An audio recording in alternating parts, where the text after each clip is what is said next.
네, 안녕하세요. 그러면은 이번 영상부터는 실제로 이 언어 모델들이 어떻게 발전했는지 같이 살펴보도록 할게요. 이런 식으로 진행을 하려고 합니다. 우선 자연어 처리라는 게 뭔지, 그 다음에 실제 이 초기 언어 모델들, 워드 투 벡터부터 RNN, 어텐션으로 넘어가는 걸로 챕터 2는 구성이 되어 있습니다. 네, 그러면 자연어 처리가 뭔지부터 한번 살펴보도록 할게요. 자연어 처리는 Natural Language Processing이라고 합니다. 이게 그 컴퓨터 과학과 인공지능의 한 분야고 컴퓨터와 인간의 그 언어 사이의 상호작용을 의미해요. 그래서 대량의 자연어 데이터를 컴퓨터가 유용하게 처리하도록 프로그래밍 하는 데 초점을 두고 있습니다. 네, 그래서 이 NLP의 이정표는 튜링 테스트라고 볼 수가 있습니다. 튜링 테스트라는 건 왼쪽에 보이는 이 학자, 이분이 앨런 튜링이죠. 1950년에 이러한 논문에서 제안한 지능의 기준이에요. 그래서 인간 신문관이 컴퓨터랑 대화를 했을 때 그 컴퓨터가 인간인지 기계인지 구별할 수가 없다면 그 기계는 지능을 가졌다고 볼 수 있다라는 개념입니다. 그래서 이게 NLP 연구에 미친 영향은 일단 이 기계가 인간과 얼마나 유사하게 지능적인 행동을 보이는지를 평가하는 방법이죠. 그래서 NLP 연구의 중요한 초기 동기부여가 됐어요. 그리고 컴퓨터가 인간의 언어를 이해하고 생성하는 능력의 중요성을 강조했습니다. 좋아요. 간단하게 자연어 처리란 이런 거다라고 보고 이제 본격적인 모델들로 넘어가 볼게요. 그래서 이 언어 모델의 발전 과정을 큰 축으로 나누자면 이렇게 그려볼 수 있어요. 우선 초기에 워드 투 벡터라는 모델이 있습니다. 그리고 여기에서 더 발전을 해서 RNN, 그리고 RNN의 친구들인 LSTM, GRU로 넘어가고요. 여기에서 또 전혀 다른 알고리즘으로 트랜스포머라는 게 나오게 됩니다. 그리고 이 트랜스포머는 인코더와 디코더로 나눠져 있는데 이 중에서 이 트랜스포머의 인코더만 적용을 시켜서 만들어진 것이 버트라는 모델이 있고요. 그리고 트랜스포머의 디코더만 떼다가 이걸 적용해서 만든 모델이 우리가 가장 많이 요즘 듣고 있는 GPT 모델입니다. 그래서 이때부터 거대 언어 모델의 시대, 거대 언어 모델, 라지 랭귀지 모델의 시대라고 이야기를 할 수 있고요. 이 GPT에 채팅의 UI를 붙여서 나온 게 우리가 지금 보고 있는 챗 GPT죠. 네, 좋아요. 그러면 가장 처음인 이 워드 투 벡터부터 한번 살펴보도록 할게요. 워드 투 벡터. 일단 이름에서부터 뭔가 느껴지지 않으시나요? 저희가 이 벡터라는 이야기들을 많이 하고 있죠. 그래서 이 워드를 벡터로 바꾸는 겁니다. 워드, 단어를, 벡터는 뭐죠? 쭉 하나로 이어진 배열이죠. 그러한 숫자로 바꾸는 것. 마치 그런 마법 같은 것이 이 워드 투 벡터라는 모델이다. 이렇게 생각을 하시고 같이 따라와 보시죠. 네, 그래서 이 벡터라는 건 어쨌든 이 숫자의 배열이니까 이게 초기에는 어떻게 만들어졌는지부터 보자면 이런 문장이 있다고 생각을 해볼게요. 이제 나는 오늘 인공지능을 배웁니다. 이런 문장이 있어요. 그러면 이걸 하나하나 지금 토큰으로 나눴다고 생각을 해볼게요. 이런 토큰으로 나는 오늘 인공지능을 배웁니다. 그러면 초기에는 이 토큰들을 이런 식으로 벡터로 만든 거예요. 그래서 제일 첫 번째 나왔죠. 그러니까 제일 첫 번째를 1로 둬요. 나머지는 0으로 다 두는 겁니다. 두 번째 이 단어가 나왔죠. 그러면 나머지는 다 0으로 채우고 딱 여기만 1로 만드는 겁니다. 이런 식으로 벡터를 만들었어요. 그러면 이 벡터는 어떤 문제가 있을까 한번 생각을 해보자고요. 어때요? 딱 나온 거 하나 외에는 다 0이에요. 그러니까 이 벡터의 대부분이 0으로 채워지는 겁니다. 그러면 이게 사실 엄청나게 비효율적이죠. 딱 하나만을 위해서 저 많은, 지금은 하나, 둘, 셋, 넷, 4개 토큰이니까 그냥 4개의 배열로 했지만 이 문장이 엄청 길다고 생각을 해보면 그 긴 토큰들 중에서 딱 하나만 1이고 나머지는 다 0인 거예요. 그래서 엄청나게 비효율적이고 그런 비효율이 발생을 하는 거죠. 뭐 문맥을 파악하는 게 어렵습니다. 왜냐하면 단순히 이 단어의 등장 횟수만 세죠. 예를 들어 지금은 하나니까 하나. 근데 뭐 여기 또 나는이 만약에 또 나왔으면 여기가 또 1이 되고 이런 식이 되겠죠. 그런 식으로 등장 횟수만 세기 때문에 실제 이 단어의 의미나 문맥은 파악하지 못하는 거예요. 그럼 워드 임베딩이라는 건 무엇이냐면 이건 지금 딱 예시로도 보는 것처럼 뭔가 이런 식으로 이 단어들을 이 문장을 표현하는 겁니다. 0.2, 0.28, 0.15 이런 식으로요. 그래서 그냥 세는 게 아니라 예측하는 거라고 볼 수 있어요. 그래서 단어의 숫자를 이러한 벡터로 표현한다는 거죠. 그래서 이 단어를 연속적인 벡터 공간에 표현하는 거고 그냥 1, 0, 1, 0 이런 식이 아니라 이렇게 연속된 수치로 나타내는 걸 밀집된 표현 방식이라고 합니다. 그래서 훨씬 더 효율적이고 또 분산 가설에 기반을 하고 있습니다. 자, 계속 들어보세요. 그럼 분산 가설이라는 게 뭐냐? 이게 바로 이 워드 임베딩의 핵심 아이디어예요. 이 분산 가설의 가장 큰 전제가 비슷한 문맥에서 등장하는 단어들은 비슷한 의미를 가진다라는 겁니다. 어떤 의미인지 한번 예시로 볼게요. 나는 땡땡 한 잔을 마셨다 라는 문장이 있다고 생각을 해볼게요. 그러면 자 여기 보세요. 제가 6개의 단어를 가지고 왔어요. 커피, 책상, 물, 주스, 자동차. 그러면 지금 이 문장에서 들어갈 수 있는 단어는 뭐가 있을까요? 한번 생각을 해보시죠. 나는 땡땡 한 잔을 마셨다. 그쵸? 커피 들어갈 수 있을까요? 있을까요? 있겠죠? 나는 책상 한 잔을 마셨다. 어때요? 될까요? 안 되겠죠? 이것처럼 여기 보면 여기 들어갈 수 있는 단어들은 이제 정해져 있어요. 커피, 물, 주스 이런 게 들어갈 수 있겠죠. 그러면 이런 뜻이란 겁니다. 지금 이 비슷한 문맥에서 이러한 문장의 문맥에서 등장할 수 있는 이러한 단어들 비슷하게 커피, 물, 주스가 들어갈 수 있다면 이 세 가지는 비슷한 의미를 가진다라는 거예요. 좀 그럴듯하죠. 커피랑 물, 주스 비슷하죠. 책상이랑 물보다 커피랑 물이 훨씬 비슷하죠. 그래서 이런 것이 바로 분산 가설의 핵심이라고 볼 수 있습니다. 그래서 이 워드 투 벡터라는 건 말 그대로 워드를 이러한 임베딩, 벡터로 만들자라는 아이디어예요. 왼쪽에 보시는 이 논문에서 처음으로 주장이 되었고요. 핵심은 목표에 집중하자는 거예요. 근데 그 목표라는 건 좋은 단어, 임베딩, 좋은 단어의 벡터를 만들자라는 거예요. 핵심 목표가 이렇게 문맥적으로 비슷한 단어들을 그 의미의 지도 위에서도 가깝게 배치를 해보자는 겁니다. 벡터를 이용해서요. 그리고 단순하고 빠른 구조를 가지고 있었어요. 그래서 훨씬 더 단순하고 빠른 이런 그 대충 2개의 얕은 신경망 구조를 가지고 있고요. 2가지 방식을 쓰는데 그게 15와 스킵그램이라는 방식이에요. 이걸 한번 살펴볼게요. 네, 그래서 일단 문맥이라는 게 뭔지를 한번 살펴보죠. 그러니까 컨텍스트라고 하는데 이 문맥이라는 건 우리가 지금 보고 있는 그 특정 단어가 있죠. 그 단어의 주변 단어들을 의미합니다. 그래서 워드 투 벡터를 학습시킬 때 그 핵심 자료라고 볼 수가 있어요. 또 이런 문장이 있다고 쳐볼게요. 그러면 나는 오늘 인공지능을 배우는데 그건 어렵지만 재미있어요 라는 문장이 있어요. 그리고 우리가 지금 주목하고 있는 단어는 이 인공지능을 이라고 생각을 해볼게요. 그럼 이 주변 단어라고 말씀을 드렸죠. 그래서 여기 이 단어의 양쪽의 앞뒤의 단어들을 의미를 해요. 그리고 여기에서 윈도우 사이즈를 2로 설정을 했다 라고 했을 때에는 앞에 2토큰, 뒤에 2토큰을 의미해요. 지금 이러한 문장에서는 이 하나하나가 토큰이라고 생각을 했을 때 윈도우 사이즈 2이면 여기까지가 되겠죠. 나는 오늘, 그리고 배우는데 그건.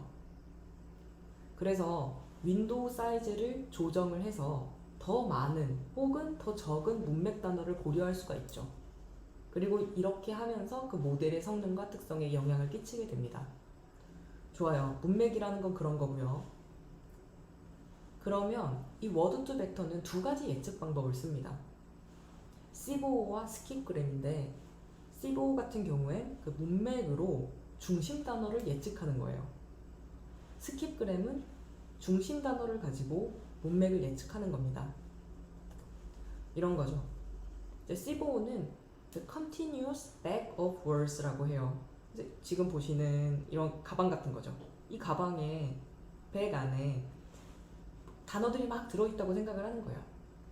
그래서 이 주변 단어들, 그 문맥을 보고 가운데 단어를 맞추는 거죠. 딱 이렇게요. 나는 오늘 메모를 배웁니다. 여기 뭐가 들어갈까? 이걸 맞추게 한다는 거예요. 스킵그램은 어떻게 써요? 반대죠. 요거를 보고 주변 단어들을 맞추게 하는 겁니다. 주변 단어는 뭐죠? 주변 단어가 문맥이죠. 또 이건 지금 윈도우 사이즈를 2개로 해서 맞추고 있는 거죠. 네, 이런 식으로 그 단어가 가진 의미 이런 것들을 잘 벡터로 표현하게끔 학습을 시킨 거예요, 인공지능을. 그렇게 했더니 이게 결과가 상당히 놀랍더라는 겁니다. 보시는 것처럼 여기 킹이랑 퀸의 관계를 좀 이런 식으로 학습을 시켰어요. 그랬더니 이걸 맨이랑 우먼, 남자랑 여자로도 좀 잘 유출을 하더라는 겁니다. 워킹, 이거랑 현재형이죠. 그리고 과거형, worked 이런 걸 학습을 시켰더니 얘한테 스위밍을 주면 이거에 대한 과거형도 잘 맞추더라는 겁니다. 추측을 하더라는 거예요. 수도에 대해서도 그렇고요. 그래서 의미가 비슷한 단어들이 자연스럽게 군집화가 되도록 자기가 어떤 이 잠재 공간 안에서 벡터들이 잘 위치가 하게끔 그렇게 군집화를 하더라는 거죠. 그래서 이걸 보면 이 인공지능 모델이 단순하게 언어를 외운 게 아니라 수도나 성별이나 관계 같은 이런 추상적인 개념까지 학습했다는 걸 보여주는 거죠. 그래서 이걸 실제로 좀 잘 보여주는 사이트들이 있어서 이걸로 한번 볼게요. 자, 보세요. 네, 이게 코리아 워드2 100이라는 사이트고요. 제가 이 주소를 올려드릴 테니까 나중에 관심 있으신 분들은 한 번씩 실험을 해보셔도 재밌을 것 같아요. 이게 그 워드2 벡터가 어떤 식으로 동작하는지를 수식처럼 해서 보여주고 있는 거예요. 자, 보세요. 여기에 지금 예시가 들어가 있죠. 그래서 한국에서 서울을 빼고 도쿄를 더하면 어떻게 될까? 그러니까 벡터들 간에는 이제는 숫자기 때문에 연산이 가능합니다. 그래서 이런 식으로 해서 실제로 이렇게 했을 때 어떤 단어가 나오는지를 한번 해볼 수 있는 거죠. 제가 한번 그대로 해볼게요. 한국에다가 서울을 빼서, 그쵸? 도쿄를 넣어요. 그쵸? 그럼 이런 일본이라는 게 나온다는 거예요. 다른 것도 한번 해볼까요? 고양이. 고양이에다가 토끼를 한번 빼볼게요. 무성애자가 나오네요. 뭔가 왜 그럴까요? 이게 우리는 지금 예측은 할 수가 없죠. 근데 어떤 이 인공지능이 지금 학습을 한 상태에서는 고양이라는 벡터에다가 토끼라는 벡터를 빼면 왠진 모르겠지만 이런 무성애자가 된다는 겁니다. 그런 식으로 학습이 돼 있다는 거예요. 재밌네요. 전혀 예상하지 못한 결과가 나왔죠. 강아지를 더 해볼까요? 그쵸. 그러면 고양이에다가 토끼를 빼서 강아지를 더하면 이건 여자아이가 된답니다. 그쵸. 고양이에다가 강아지만 더 해볼까요? 그러면 뭔가 토끼가 나오죠. 강아지랑 고양이를 더하면 이 친구는 토끼를 연상하는 거죠. 그런 겁니다. 그래서 이런 식으로 워드라는 게 말씀드렸듯이 어떠한 벡터로 되어 있고 그 벡터들끼리 연산을 하면 뭔가 새로운 다른 이 의미를 가진 그 벡터로 이 인공지능은 생각을 할 수가 있다는 거죠. 이게 약간 워드2 벡터입니다. 그러면 워드2 벡터가 이제 어떻게 생겼냐, 이것도 한번 시각적으로 보여드릴게요. 딱 또 이렇게 엄청나게 이 워드2 벡터의 모습을, 이 벡터들이 어떻게, 이 단어들이 어떻게 있는지 이걸 보여주는 또 귀통찬 사이트가 이렇게 딱 있습니다. 자, 보세요. 지금 한번 다시 세로 고침을 해서 멋있게 이렇게 딱 돌아가는 걸 한번 보여드릴게요. 자, 보이시나요? 지금 여기 이렇게 보라색들로 하나하나 찍혀 있는 이것들 있죠. 요게 지금 다 하나하나가 단어예요, 단어. 워드들이 벡터가 되어서 여기 요렇게 지금 3차원으로 차원 축소를 한 겁니다. 3차원 공간에다가 딱 매핑을 시켜 놓는 거죠. 그랬더니 이렇게 단어들이 자기들끼리 가까운 애들, 먼 애들이 이렇게 군집화가 돼 있는 거예요. 자, 그럼 이제 딱 멈춰 볼까요? 자, 멈추고 딱 이렇게 있죠. 그러니까 이게 뭔가, 어떻게 보면 저는 그런 생각이 들어요. 이게 이 인공지능의 머릿속인 겁니다. 머릿속. 우리도 무언가를 생각할 때, 이렇게 뭐랄까, 그 어떤 이 나름대로의 어떤 지식들을 어딘가에 저장을 해두고 있지 않겠어요? 그런 것처럼 우리 어떻게 설명을 할 수는 없지만 인공지능도 단어는 단어, 아니면 어떤 개념은 개념, 이런 것들을 좀 추상화를 해서 자기 안에 어떻게 가지고 있겠죠. 근데 가지고 있는 것들을 잘 어떻게 정리를 해뒀을 거고, 그 정리를 해둔 내용들이 어떻게 보면 그들의 이 벡터로서 이렇게 저장이 되어 있는 게 아닌가, 이런 생각이 들어요. 근데 이게 머릿속 같지 않나요? 이 인공지능의 뇌속. 저는 좀 이런 생각이 들더라고요. 아무튼 그럼 좋아요. 이렇게 워드들을 가지고 있어요. 여기에서 아까 했던 것처럼 어떤 단어를 검색을 해서 그 단어랑 가장 가까운 것들을 한번 볼 수도 있어요. 뭘 해볼까요? 자, 같은 것처럼 킹 이런 거 한번 해볼게요. 제가 킹을 딱 서치를 하는 거죠. 그러면 이 많은 것들 중에 이제 킹, 그리고 그러면 우리가 코사인이랑 유클리디안 유서도 봤죠. 그 거리를 이렇게 봐서 가장 거리가 가까운 애들을 이렇게 딱 추려줍니다. 근데 이게 지금 100개를 추려주고 있죠. 근데 10개만 볼게요. 이렇게 딱 10개를 추려달라 라고 하면 어때요? 킹이랑 가장 가까운 단어는 킹즈래요.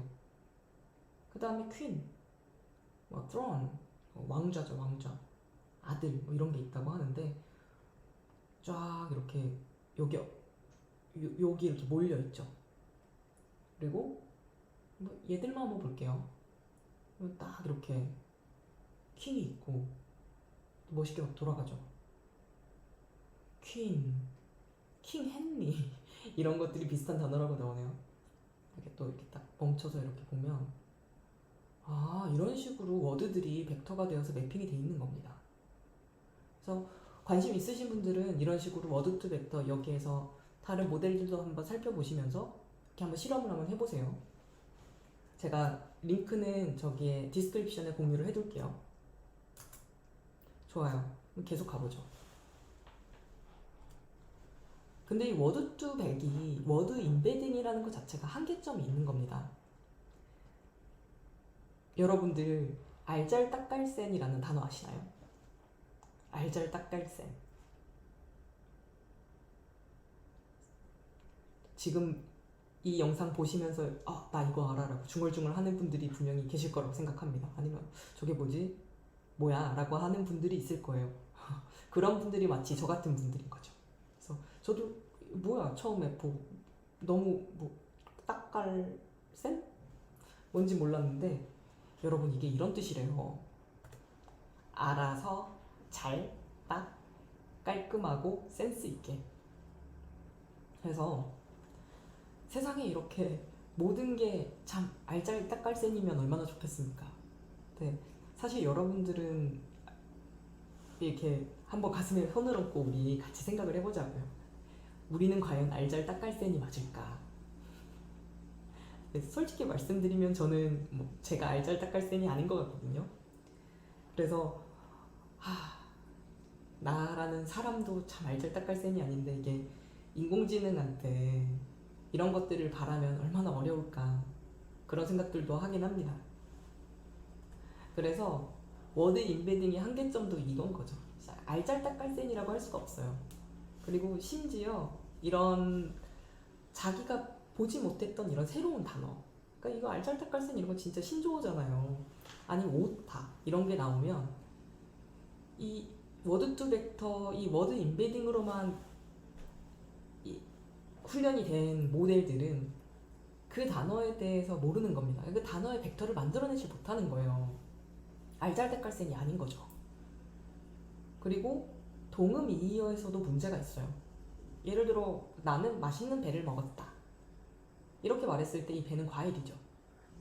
큰 배가 항구에 정박했다 라고 했을 때 이건 그 타고 다니는 배, 선박을 의미하죠. 나 운동 후 배가 아프다 이거는 제 배잖아요. 몸에 있는 배. 그래서 이게 세 개가 같은 배이지만 전혀 다른 사실 단어들인데 이 워드 임베딩을 쓰면 배는 그냥 배인 겁니다. 세 가지 의미가 그냥 하나의 벡터에 다 뒤섞여 버려요. 그래서 이런 문제점들이 있어서 이걸 해결하기 위해서 패스트 텍스트라는 새로운 이 워드 임베딩 모델이 나옵니다. 이건 그 미등록된 단어에 대해서 문제를 해결할 수가 있어요.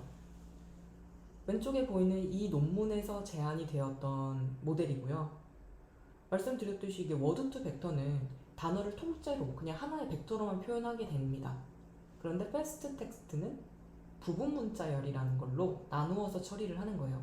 그래서 각 단어를 n그램이라는 방법을 써서 이렇게 분해를 합니다. 그래서 훈련 데이터에 없었던 그 단어, 미등록어 또 부분 문자열 조합으로 표현 가능하게 만들어줘요. 이런 거죠. 알잘딱갈센이 있어요. 그러면 워드 투 벡터 같은 경우에는 이걸 한 덩어리로만 보는 거예요. 나 이 단어를 학습할 때 본 적이 없는데 모르는 단어.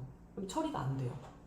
근데 패스트 텍스트는 이걸 어떤 그램이라고 합니다. 어떤 조각으로 분할해서 보는 거예요. 그러니까 이걸 예를 들어 3개의 그램으로 분할했다. 3g을 했다. 라고 하면 알잘딱, 잘딱깔, 딱갈센, 깔센 이런 식으로 나눠가지고 자기가 이렇게 부분으로 서브워드로 학습을 한다는 거죠. 그래서 알잘딱이랑 딱갈센이라는 벡터 조합으로 표현이 가능해지는 겁니다. 그래서 이렇게 되면 형태가 비슷한 단어들은 공통 부분 문자열을 이렇게 많이 공유를 하니까 자동으로 유사한 벡터를 갖게 된다는 거예요. 한국어처럼 이렇게 어미 변화가 많거나 아니면 신조어가 자주 생기는 그런 언어에서는 이게 매우 효과적인 거죠. 그래서 워드 임베딩 이후로는 말 그대로 딱 고정이 된 건 우리가 정적이라고 하잖아요. 그러니까 정적인 임베딩의 한계가 있기 때문에 미리 만들어진 그 사전을 조회하듯이 그냥 단어에 대한 그 고정된 벡터값 하나만을 제공해서 문맥에 따른 그 의미 변화를 포착하지 못하는 겁니다. 알잘딱갈센, 못하죠. 이러한 것들을 극복하기 위해서 문장의 전체적인 문맥을 파악해서 정적이 아니라 동적으로 단어의 의미를 파악하는 여러 가지 차세대 모델, 예를 들어 엘모, 버트, GPT 같은 이런 모델들이 등장하게 됩니다. 네, 이렇게 워드 투 벡터 그리고 워드 임베딩 살펴봤고요. 그러면 그 다음에 이제 RNN부터 우리가 다음 영상에서 살펴보도록 하겠습니다.